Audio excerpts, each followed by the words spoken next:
Wala ka? Wala ko mga diligay. Mananda. Okay, so ito po yung harvest natin mga farmers ng ating kamatis na Damatimax F1 mga farmers. So, pang 12th harvest mga ka-farmers. So, buti na lang mga farmers. Hindi ako nabutang gula. Nari.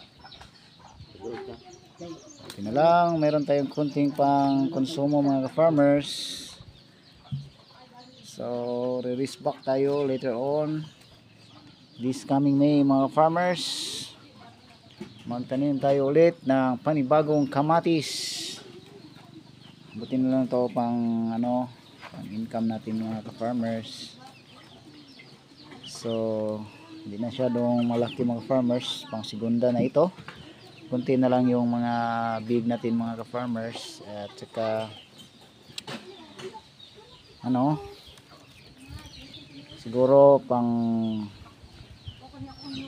last harvest na lang yung natira sa puno ng kamatis natin mga ka-farmers.